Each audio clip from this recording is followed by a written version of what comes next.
Guys, I've got some really major spoilers for you all. Lots of exciting information get revealed recently. We got new spoilers for Dragon Ball Super episode 62 to 65. This is one of the biggest spoiler video I made in a while. Obviously, it's going to contain a lot of spoilers and will give you a clear idea about the upcoming plot. If you don't want to get spoiled, you know exactly what to do. We got spoilers from multiple sources. I will highlight the most relevant information for you guys. Make sure you watch the entire video because this all are 100% officially confirmed information. Dragon Ball Super episode 62. I'll protect the world. Trunks' angry superpower explosion. Airing date October 16th. Description combined from source 1, 2 and the old one. Son Goku and company have eliminated the Zamasu in the present, but the future hasn't still changed. Goku and company return to the present. Vegeta says, "We can't beat them in head-on battle," but Piccolo replies, "In that case, there is one thing you can do. Going to the Turtle Hermit Master Roshi to learn the evil containment wave." Trunks entrusts Goku with finding a way of defeating Zamasu and company after returning to the past. Goku asks the Turtle Hermit to teach him the evil containment wave, but in order to defeat Zamasu and Goku Black for sure this time, Goku and company has come to the future once again. But Zamasu and Goku Black's battle power far surpasses their own. Future Trunks tries to stand against them, but they accuse him, "You are the cause of it all." According to this information, in episode 62, Goku and Vegeta will leave Trunks alone in the future timeline and come back to the present. After arriving, Piccolo suggests them a technique. From the later information, we come to know it is the evil containment wave. It's a classic move from Dragon Ball which was attempted in the King Piccolo saga. Basically, using this move, demonic creatures can be sealed or trapped. Since Zamasu is immortal and undefeatable, they are planning to use this technique, for learning which they visit Master Roshi. But in the preview summary, there are hints that there would be some obstacle in trying to use that technique. From the preview summary, it sounds like at the very end of episode 62, Goku and Vegeta will return back to the future once again. That would mean future Trunks in one way or the other was able to hold Black and Zamasu for that duration. The title kind of suggests that Trunks might get a new transformation. Also, Zamasu and Black was blaming future Trunks that he is the reason behind this all, probably hinting towards the time distortions he created by time traveling throughout the years has relation with all this. And the preview also confirms that their power still is way higher than Goku and company. However, overall from this and the coming episode spoiler, it looks like the evil containment wave or Mafuba technique will probably not be successful. It could be that it is useless against godly Zamasu, or they couldn't perform the attack completely, or the Zamasu was released from the seal by fusion. Yes, the fusion part. I'm coming to that soon. I already made a separate discussion on the evil containment wave and future Trunks' probable transformation. So, I will be attaching that video after I finish covering the spoilers of episode 63 to 65. Dragon Ball Super episode 63. Source 2 doesn't reveal much, so I'm going to mention source 1 only. Dragon Ball Super episode 63 title, "Don't Defile Saiyan Cells." The curtain rises on Vegeta's intense battle. Airing date October 23rd. Although Trunks puts his life on the line battling against Zamasu and Goku Black in order to protect the world of the future, Goku Black inflicts critical damage on him and is about to finish him off. However, at that moment, Goku and Vegeta return to the battlefield. So basically what happened in this reveal is they included a part of the last episode in order to not give away much. They do it quite often. The way I see it, since Goku and Vegeta's return to the future is mentioned in episode 62, they will probably return at the end of 62. The summary doesn't reveal much, but the title gives us a good idea of what we're going to see in this episode. So Future Trunks is critically damaged, alright, and they were about to finish him off. That is when Goku and Vegeta returns. So half-dead Trunks is probably going to trigger Vegeta a lot. And Vegeta will probably attack Black and Zamasu, and we might get to see Vegeta getting involved in some intense action. Then we have the title of episode 64. Dragon Ball Super, episode 64. Praise and Adore Him. The Explosive Birth of Merged Zamasu. Airing date October 30th. I think we all can pretty much understand what they're hinting. Goku Black and Zamasu both have Potara earring on, and we know for a fact that if one of them switches it to the other ear, they will merge or fuse into one even stronger being. So by this time, Vegeta and company will somewhat push Black and Zamasu to their limits or some kind of problematic situation to overcome which they will fuse. It could also be to counter the evil containment wave, which doesn't get mentioned in the preview after episode 62. Maybe after Zamasu gets sealed or is about to get attacked, Black will risk it all and march to become extremely powerful. So, you could probably also guess what this could lead to. Dragon Ball Super might answer the fans. Yes guys, it looks like we are on the verge of getting Super Saiyan Blue Goku and Vegeta fusion. So let's take a look at episode 65 title. Dragon Ball Super, episode 65. Final Judgment? The Supreme God's Ultimate Power. Airing date November 6th.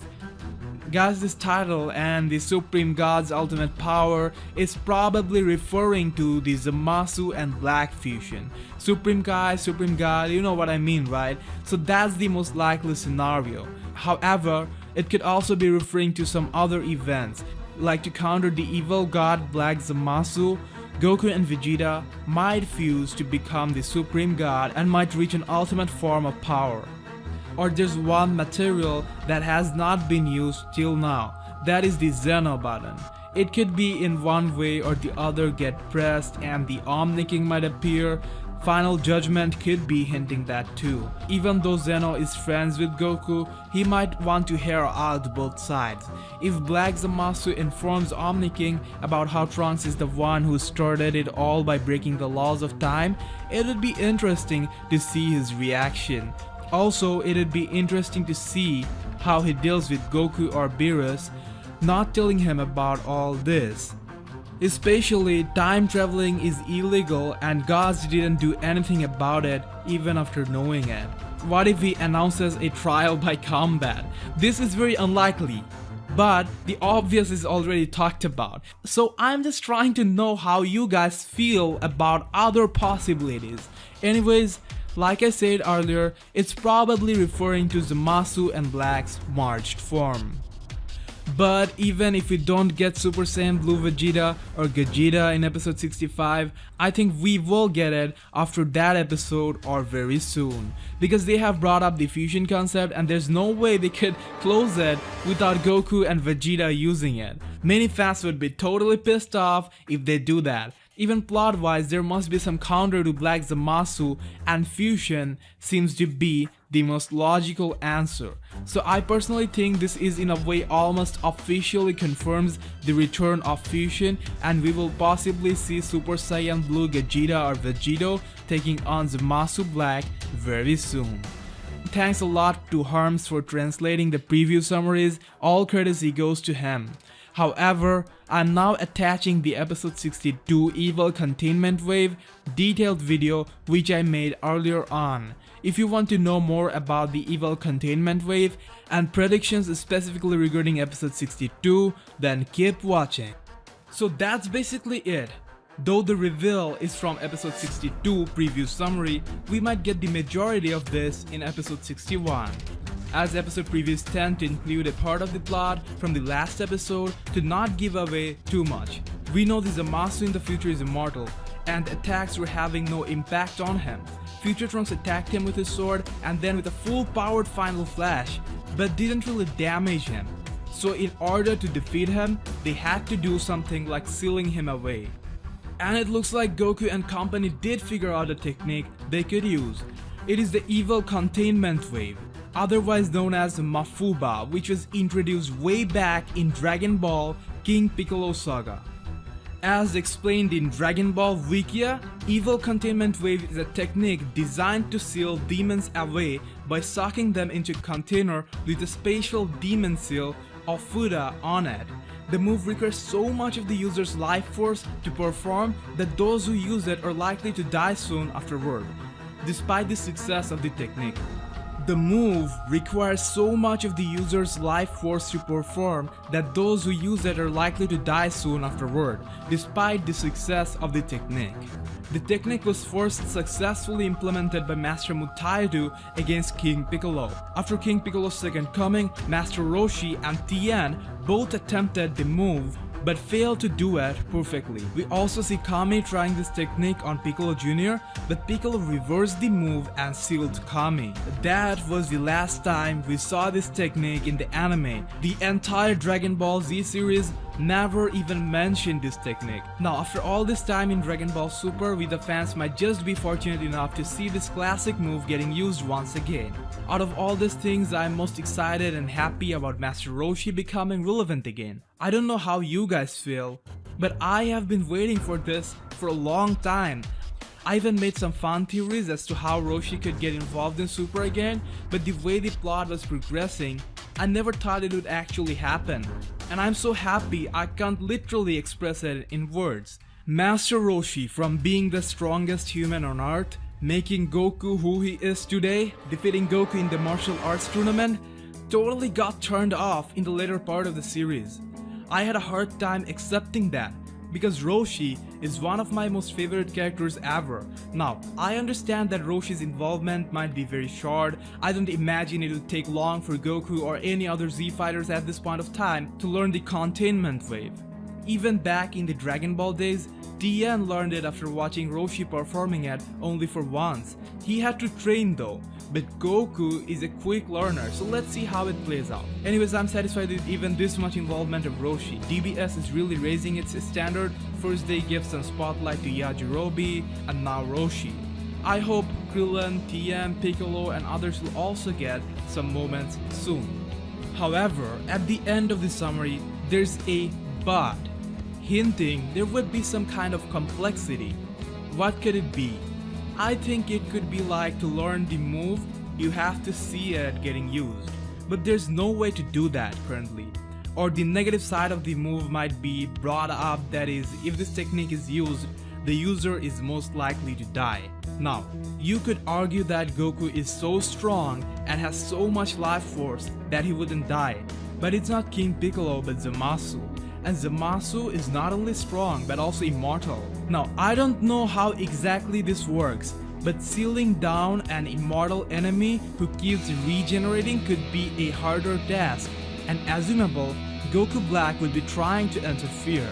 So if a situation arises that they think the user will die, I doubt they would be ready to let Goku go, as Goku is the strongest member of the squad and might be required later on, so someone else could learn it. Now, the possibility of this happening is very low, but since Tien already knows the technique, they could just take him with them in the future and make him use the move, as Tien dying won't be affecting them that much. But like I said, it's very unlikely because Super probably doesn't have any plans of getting the Z fighters involved in the battle. Also, Goku would not ask someone else to die instead of him. Another issue could be the technique was originally designed to seal demonic creatures, but Zamasu is more like a god originally, so that point might get raised. However, I think Zamasu now has evil ki for doing all that he is doing and can be sealed using this technique. Also in episode 60, we see Beerus and Whis opt to stay on Earth and wait to see how things turn out in the future, so I wonder what they will do when Goku and Vegeta return with the bad news. This also probably confirms that future Master Roshi is either dead or untraceable, In the Cell Saga, Master Roshi was never shown getting killed. He was hiding underwater in a submarine. However, we don't see him in Super. So unless he appears out of the blue in the future and does the technique himself, he's probably dead, which is why Goku and Vegeta had to come back to the past. Now in the future timeline, it looks like Trunks is taking on Black and Zamasu all by himself. The preview summary only clearly mentions that Trunks will fight Black while Goku and Vegeta will seek for a solution from the past. I think this is kind of contradictory. How can future Trunks take on Super Saiyan Rose Goku Black all by himself? Especially since Black defeated Vegeta and Goku in their SSB form. I think we have all kinds of hints suggesting that Trunks will get a new transformation. If he doesn't, that would be even weirder, and to be honest, wouldn't make any sense. Transformation is the only thing that could make it seem a bit legit. Even though we don't know what type of transformation it is going to be, I personally don't want or don't think it will be Super Saiyan Blue. Because I think God form should be something exclusive to Goku and Vegeta. I also believe it would be an awful idea if everyone starts becoming a god. That takes the value away from the word alone. So I think Trunks will have his own brand of transforming, and that path could later be followed by other half-blooded Saiyans. The title says the superpower of rage. I think they could do something really intense and muscular. If there's a new transformation, I want it to be muscular AF. Maybe Trunks could pull off a Super Trunks, but with complete control over his body that won't reduce his speed. Other justification could be Trunks was active throughout the years in his timeline as opposed to Gohan, and from what has been shown till now, half-blooded Saiyans have more potential. But having all that said, it is still a bit inconsistent provided Goku and Vegeta trained under Whis. And another huge point that people forget, they trained for years in the hyperbolic time chamber while they were in their SSB form. That's huge, a year spent totally on training. Then Trunks battling Black as good as them don't make too much sense. You can also check out my Dragon Ball Super episode 61 preview breakdown, where I predict how Zamasu switched bodies with Goku in details. Bless the comment section with your opinion down below. Join us on Facebook, link attached in the description. See you in the next video.